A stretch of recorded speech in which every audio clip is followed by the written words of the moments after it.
Hey there, Squirrel Army. How's it going? For today, I want to discuss a card that is really good, but that I don't play anymore in Cathars Crusade. You can join the Squirrel Army by subscribing. Alrighty. So, unless you've been living under a rock or whatever, this card's been out for quite a while. But maybe you're a new player, so maybe you haven't heard of this card before, but it's a pretty darn powerful card. It's a 5 mana enchantment, 3 and double white. Whenever a creature enters the battlefield under your control, you put a +1/+1 counter on each creature you control. Now, this is a very good card, and the main reason why I don't play it anymore is just the quote-unquote bookkeeping work that you have to do with this card. Like, if you're just comboing with it, or if you're, just making, 5 creatures every turn or whatever, that sort of thing. If you just know what you're kind of getting out of it, you kind of don't have as many problems. I find the same kind of problems I have with Defiler of Vigor, the green Defiler, which basically does a very similar thing, except for when you cast a green permanent.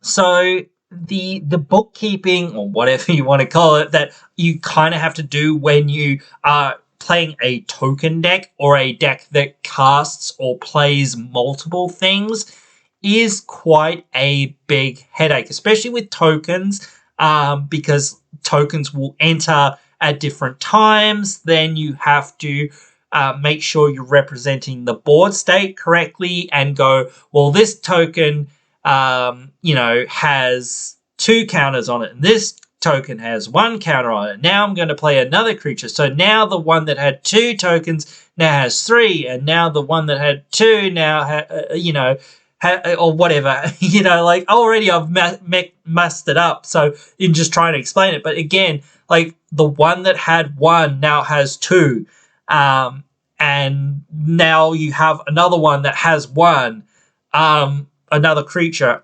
So now, that's not that bad, but even then, as I said, I mucked that up. But that's how hard this card is to track and to follow what it is doing in the games.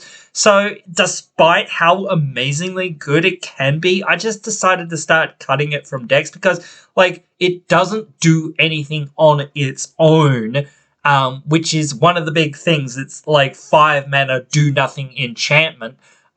Yes, it can do a whole lot of things when you start getting your game plan going, and if you're doing some token shenanigans, it's pretty darn good.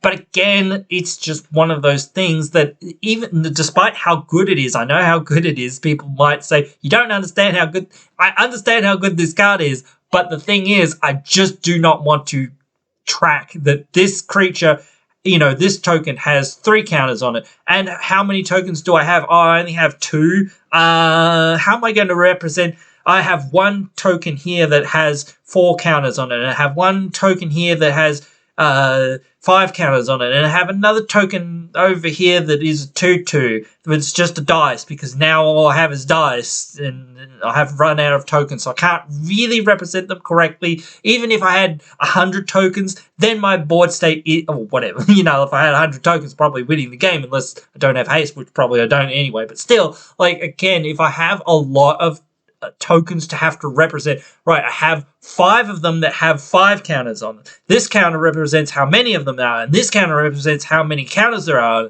and I have 4 of these that have 4 counters on them. I have 3 that have 3 on them, and I have 2 that, it just starts becoming so much effort and so much bookkeeping, and even, again, for my opponents to try to understand what's going on and what's happening and how many creatures I have and how many of them have tokens and how many +1/+1 tokens do they have, and all of this sort of stuff, and how much are their powers actually, because their powers are just increased by the +1/+1 counter. So that's not their power. Their base power is 1, or the base power is 2, or the base power is 3. So that's a 4/4, that's a 5/5, this is a 6/6 base power or whatever, and this is, now it's got a counter on it. Now it's a 7/7, or now it's an 8/8, or now it's this, or now it's that. Like trying to keep that all clear and all coming along. Even to me, like playing the deck and piloting the deck is just like, my God, this is so much goddamn work for this card to like do the thing that I'm wanting to do, which is just buff my creatures, which I could do in any number of ways. It's a permanent way to do it, which is one thing that I really like. But another card that I do really like is the Beast Blossoming Bog Beast, which when it attacks, you gain 2 life, and then you buff up all your creatures with trample for each life that you've gained this turn. So usually just 2, but that's still a pretty good buff. +2/+2 and trample. That's pretty darn good because it's a permanent effect. Yes, it doesn't have an immediate effect, but neither does this. And at least it gains your life, which is another thing you need to sometimes gain extra life in the game to stay alive and relevant in the game. Yes, it's not a counters buff, which is why I don't have it in my counters decks. But again, for decks in general, I try to go for more generic things. I do kind of wish they would print another version of like some of the creatures that they've kind of printed. When you go to combat, you get a counter on all your stuff, or when it attacks, you get a counter on all your stuff type things. But just better than that. Like Kyla's Guardian Emissary, that's a similar kind of effect to this kind of effect, which whenever a creature enters, I think it's only human, but whatever.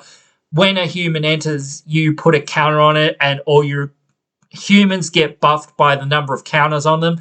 So it effectively works like Cathars Crusade, buffing each of your creatures by the number of counters that are on it. But it's so much goddamn easier to track because all the counters just need to go onto this one creature, and it buffs everything up equally by the number of counters that are on it. I think there's another enchantment that's out.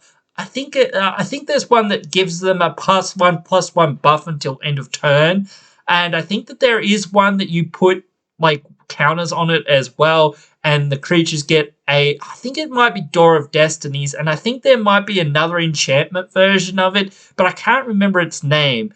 But anyway, those ones I have been kind of looking at and going, well, maybe I could use some of those instead, because they kind of do more of kind of what I want in buffing some of my creatures. Not that I have bad buffs in there, but certainly I was looking to replace this because any time that I played it, it was more of a headache to me to try to track everything that it was doing. So 9 times out of 10, when I had it in hand, I just wouldn't even play it. So I just decided, well, what's the point of having it in my decks if I'm not going to play it, because it's just too doggone damn complicated to freaking well play when it's on the field. It's just a useless card in the deck now, so I might as well take it out for something else that helps the strategy. And I really need, certain things like hexproof and that sort of thing, and that sort of stuff, because like you don't want people to kill your stuff, or indestructible, so you don't want people to kill your stuff again, or like single target remove for the hexproof, etc., and just like blanket indestructible for the rest. So again, there is that. But it's certainly an amazing card. I don't want to say to people to say don't play this. I just want to say to people, be very, very aware when you're playing this, that this is a very, very complicated card that you can lose your marbles very easily over. If you're playing a very simple, straightforward deck and you're just like, I make 5 a token at the end step. That's it. So, or whatever. That's all I do, or whatever. I make one creature and then I make another creature. So, everything has gotten, 2 counters except for the last thing that entered, which gets 1. Simple. That's it. Like that's simple math or whatever. Like I make 5 things. That's it. Like I don't like those. Here's 5 guys or whatever. Like spells. Like here's 6 guys or whatever. I don't like those sorts of spells. Yeah, those aren't for me. I prefer things that keep giving you things rather than just like, here's one off some angels. Okay, cool. So yeah, but those are my thoughts on this. You can let me know your thoughts. I'm not trying to say, again, it's bad or anything like that. It's definitely not. It's definitely really good, but it's just too much for my little brain to kind of handle sometimes. And I'm trying to put this out as a PSA to say, hey, guys, yes, you play it if you want, but keep in mind that this can be incredibly difficult to track, and you might have some headaches with it. So, hope you've enjoyed this anyway, and hope you'll join me again in another one.